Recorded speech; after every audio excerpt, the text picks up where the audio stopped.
welcome to the Joy Behar Show. I'm Patty Stanger, sitting in for Joy. We've got a good glimpse of how ugly breakups can be as Tiger Woods' divorce drama played out in the media. Well, it became final, officially today. So why do some couples last while others don't? It's a question I get a lot.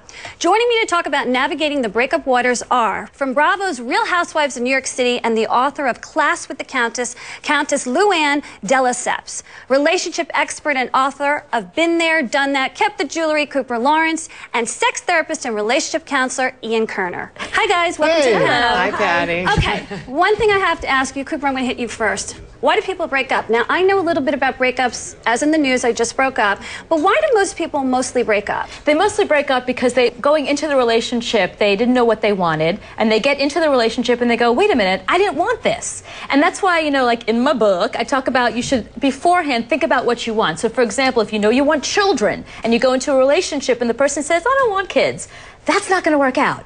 But So don't you think that's what's going to break you up eventually? People change? Like, for instance, Ian, you're a sex therapist, okay? And She Comes First, my favorite book out there. Thank you. Don't you think people break up because the sex went away? Yeah, I think, you know what's interesting, when you meet somebody and you fall in love, there's so much unpredictability and spontaneity and magic. And as soon as you get into a relationship, things have to become kind of more predictable, especially if you have kids down the line.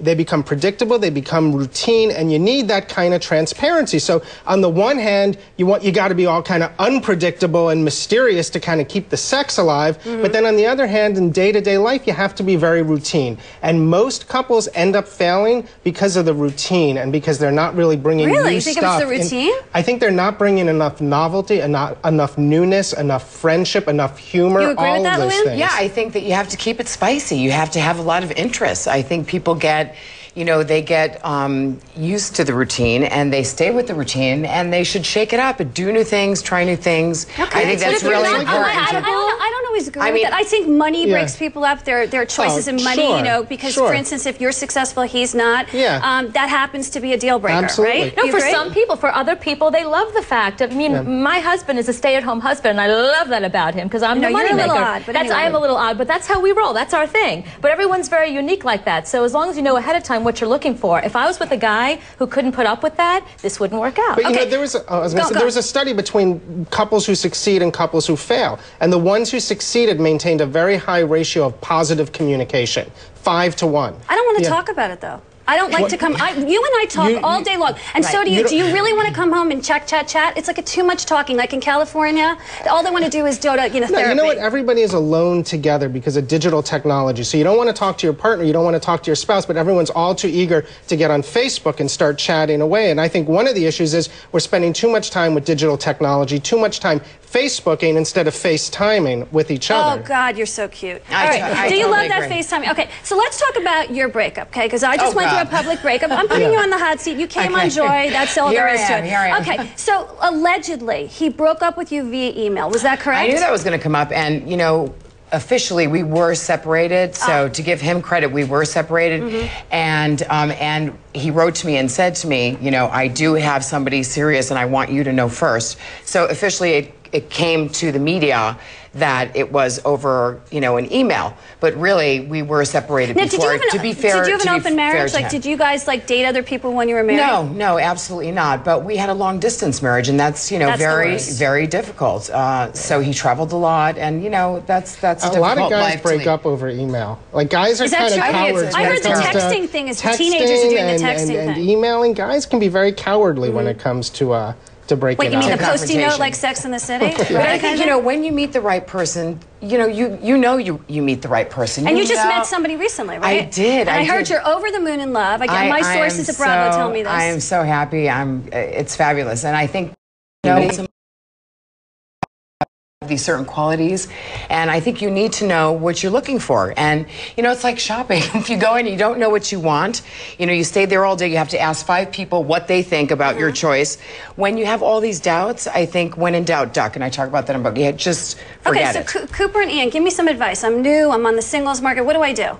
I think the first thing you do, I mean, you made a really good point because you knew what you wanted. You went into the relationship going, you know what, this guy fills my criteria. Absolutely. A lot of women specifically don't think about that ahead of time. They just get involved with somebody and they make his life their criteria, and then it doesn't work. But the truth is, you have your own wants and needs that this guy might not fill. So you've got to make a decision ahead of time. What are deal breakers and what are not, and that's unique to you. But deal breakers can change, and that's what I say to everybody. Recently, I got criticized because I said I wanted children. He didn't. He wanted children in the beginning. He changed his mind. There are no absolutes in life. Right, you know? that's true.